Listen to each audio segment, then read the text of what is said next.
আজ ছিল দ্বাদশী, সকাল সকাল উঠে স্নান টান করে কাজে লেগে পড়েছি। আর হ্যাঁ, আজকে শুধু আমি একা উঠিনি, আমার মন্টুসোনাও আমার সাথে সকাল সকাল উঠে পড়েছে। মা যতক্ষণ তার পাশে থাকবো সে ততক্ষণ ঘুমাতে পারবে, কোনো সমস্যা নেই। যেই মা উঠে গেল সেই তার ঘুম শেষ। যাই হোক, যেহেতু তার পাপা এখনো বাসায় আছে, তো মোটামুটি রিল্যাক্সে রান্নাবান্না করা যাবে।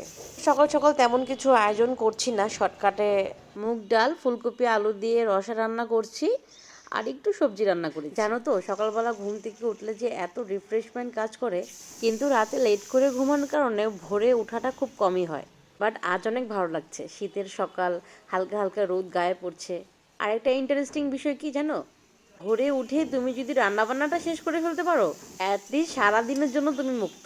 একটা লম্বা সময় পাওয়া যায় কিন্তু। যাই হোক, কথা বলতে বলতে রান্না অলমোস্ট শেষ প্রায়। এখানে ডালটাও সম্পার দিয়ে দিয়েছি। তোমরা সবাই ভালো থেকো, সুস্থ থাকো। আজকের মতো টাটা।